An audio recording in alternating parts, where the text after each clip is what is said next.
I did my matric 2 times. The second time I made sure that I nailed it, and I studied what I love, what I wanted to study. So it is possible for any one of you guys. So you need to have a study method. Don't be that person who just studies without direction and you don't even know the study method that you're actually using. So as a person, you need to have a study method. Some people are visual, they like to draw pictures, that's how they understand things better. Some people are verbal, they like to read things out, that is how they study, that is how they get things done. Some people prefer recording themselves and actually listen to what they recorded, they like to listen. So it is up to you to decide and choose that this is the study method that I'll be using, or this is my study method.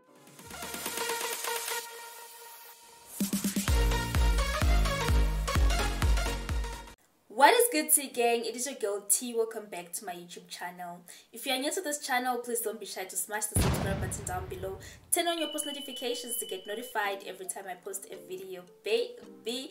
Guys, today I am back with another lit banger video. So guys, I know I've been missing in action for quite some time now. Life is mooring me. Life has been so difficult, so I am hardly on social media.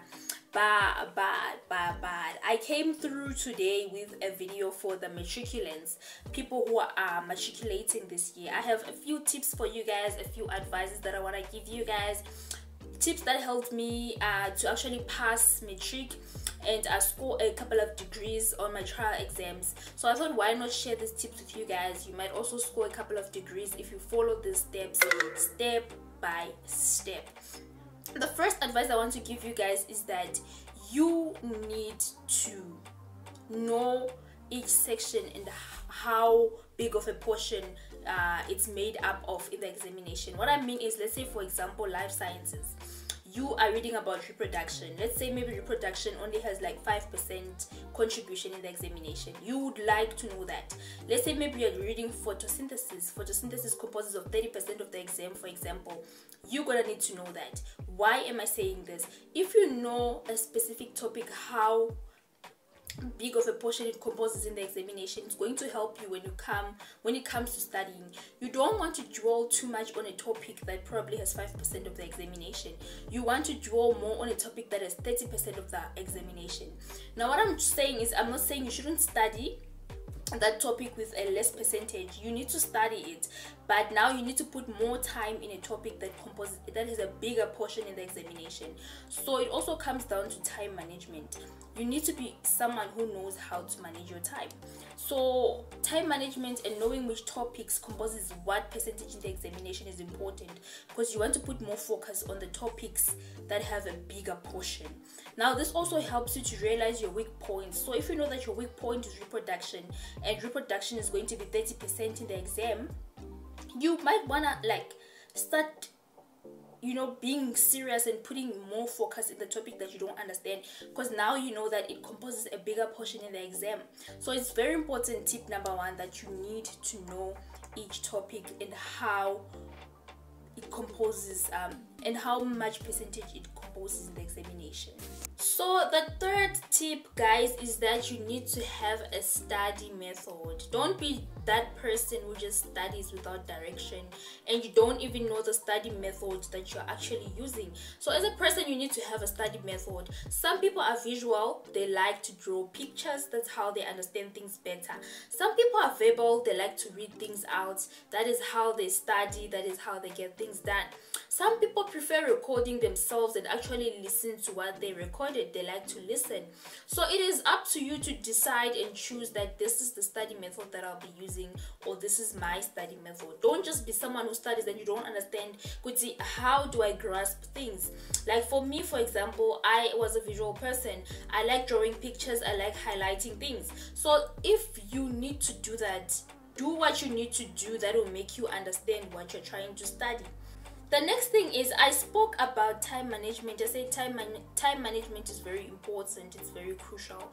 So you need to manage your time. So how do you do this? You need to have a study timetable. You need to have discipline when it comes to this, because it's one thing to come up with a study timetable, it's another thing to follow through with it. You might come up with a study timetable and you don't follow through. So you need to have a timetable and you need to have discipline. You need to know, this is the time that I allocated to study life sciences. This is the time that I allocated to study physical sciences. Whatever that you will be studying, have a timetable, have discipline, and follow through with your timetable. The next tip is crucial, guys. Do not be those people who skip class, or those people who are in class but they're daydreaming, especially when it's time to revise for your trials. If it's towards your trial exam, you need to be very attentive and focused in class at this crucial time. Don't be in class dozing off, daydreaming, or thinking of when will break be, when am I going out for break. Guy, you need to relax, you need to listen to your educator, you need to take notes. Don't just listen, take notes, write what the educator is saying, take all the tips. Another thing, guys, is you need to use question papers. Now when I'm saying use question papers, I'm not saying study with a question paper. You are going to study. When you're done studying, you're going to test yourself, because I've seen people who go directly straight to the question paper without studying anything. No, that is not how you do it. You need to study first and see how questions are set in the examination. Never use your question paper to study. You use your question paper to test your knowledge, not to study. The next tip I want to give you guys is that never ever cross the night before an exam. Do not do that, guys. You need to manage your time. You started studying maybe a week or 2 weeks before the exams. For people who gather information slowly, you might want to start studying 2 weeks before the exam, a week before the exam, so that you avoid pressurizing yourself, because too much pressure before examinations is not a good thing. So now you find out now you're cross-nighting a night before the exam. That's not a good idea. You started studying, I'm assuming you started studying a week before the exams. So you don't have a reason to be cross-nighting. The night before your exam, you need to be sleeping. You don't need to be cross-nighting, guys. And you definitely need to eat the morning before your exam, because your brain needs a lot of glucose. You need to think in the examination. You need to be having a full tummy in an examination, because trust me, it is quite disturbing to go to an exam while hungry. I wrote my CAT exam on an empty stomach, and that was the worst exam I ever wrote. It's so uncomfortable. All you want to do is finish. You cannot focus. Make sure that you get a lot of sleep and you eat the morning before the exam. The morning before the exam, you need to be fresh and ready for your examination. You don't want any mistakes in your exam, okay? And silly mistakes. Silly mistakes come when you're tired, fatigue, and when you didn't eat. So eat right, sleep right, go to your exam. No need to cross night, okay, guys? Then the next tip, I want to talk specifically about mathematics. There are people who have a tendency of wanting to start to study mathematics 5 days before the exam. Now you want to study, you want to grasp concepts. This is impossible, guys. Mathematics, you become good at mathematics with practice. So mathematics is something that you should have been practicing all along. So if you're listening to this video right now and you want to start practicing mathematics, it might be a bit too late. So you were supposed to be practicing mathematics each and every day since you started in grade 12. You needed to be practicing in mathematics each and every day. You practice makes perfect, guys. So now you want to start saying, I'm studying mathematics, and it's 5 days before your exam. That's not going to work out. You're not going to grasp all the concepts in 5 days. So that is another mistake I made when I was in matric. Wanting to grasp concepts 5 days before the exam, especially for mathematics, doesn't work that way. You need to study, you need to practice mathematics each and every day. You should not skip a day without solving a sum. So that is how you actually get a distinction in mathematics. Another tip I want to give you guys, grade 12 learners, cramming is not a solution. You don't need to cram your work, you need to know your work. Do not cram, you need to know, because if cramming is very risky, because if you forget and you didn't grasp the concept, you are in trouble. You are in trouble. You need to know a concept so that you can apply it anyway. So don't cram your work. Read to understand, okay, what you are reading. Study. Do not cram things. It's never a good idea to cram, because once you lose it, you're done for. Well, for definitions we used to cram, of course, like a definition, but important concepts that you need to grasp, please do not cram those things. You need to read and learn and understand. Definitions we were cramming, especially for physical sciences, we're cramming definitions, because at least definition I can get 2 marks. 2 marks for definition, 2 marks for definition. At least if I don't know how to solve the problem, at least I get 2 for the definition. So definitions, you may be excused. Those ones we were cramming, right? The next thing, guys, is you can use past exam questions. Past exam questions are not for studying. They are for testing your knowledge. They are for testing what you've studied. They are for you to see how they structure questions. I've seen people who jump straight into the question paper without studying. You cannot do that. You can't study with a question paper. You can't go to a question, you go back and start looking for answers. You study first and then you go to the question paper, because now you want to see how they structure the exam. So do not do this thing of studying with a question paper. Question paper is there to just test you, and it's okay if you don't know some of the things that are there. Okay, you are testing yourself. Keep on testing yourself. Okay, don't panic and say, I don't know this, I have to know it, I have to know it. No, you don't have to cram and know every past question paper. You just want to know how do they structure the questions, what should I expect. You understand? That is why you use past question papers. Another good idea, you can also ask your teacher to do a mock exam for you and test you. That is another way you can do things. One thing is, never underestimate life orientation.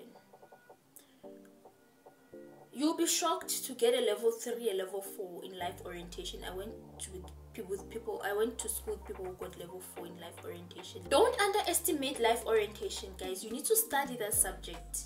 You'll be shocked. You need to study life orientation, because it's going to shock you. This is a subject that you just need to get a distinction. It's just a free distinction that you need to get for life orientation. All you need to do is study. And then, guys, for languages, I hear people say they struggle a bit, especially people doing Afrikaans. Like I did Afrikaans in matric. So if you're struggling a bit, what I used to do is I used an app that translates English to Afrikaans. I also used to practice speaking Afrikaans. So this thing of you doing Afrikaans and you don't actually speak and practice, there's nothing that you're doing. You need to be speaking, you need to be practicing, you need to be learning new words, you need to be improving your vocabulary. That's the only tip I can give you guys for languages. For Afrikaans, people are doing a language that is not their own, that they don't understand. You need to practice every day. Practice makes perfect. It's not only applying in mathematics, also in languages. You need to speak, you need to learn. The last tip I have for you guys is that do not be scared to work with people. Work in a group, guys. Please work in a group. In a group, you are going to learn a lot of things that you don't know. My weakest point, I knew my weak point was mathematics, and I made sure that I chilled with the big boys who are good in mathematics, and I would grasp from them. I would get information from them. I would understand concepts through them. So if you know that this person is good in life sciences, go and chill with them. Go and ask questions, guys. Work in a group. And usually when you're in a group, things that you didn't even expect or things you're not even thinking about, they just come to you because now you are discussing things. So especially for people who are verbal kind of people for studying, you need to be in a group. That's how you understand, you speak, you also, it's also helpful for you when you're sharing information, because it keeps on, reading in your mind. So it's a win-win situation working in a group, guys. You need to start working together. And then, guys, those are all the tips that I had for you for today on how you can pass your examinations, trial exams, with a couple of distinctions. And I hope you guys enjoyed this video. So if you're coming past the channel for the very first time, please subscribe to my YouTube channel. We are almost on 3K subscribers, and please give this video a thumbs up. share with your family and friends. And guys, I love you so much. All the best to the matriculants of 2022. All the best to you guys. You can achieve anything that you want to achieve. You can study the course that you want to study only if you have perseverance, you work hard, you have discipline. You are going to make it, guys. I did my matric 2 times. The second time I made sure that I nailed it, and I studied what I love, what I wanted to study. So it is possible for any one of you guys. So I'll see you guys in my next video. Bye.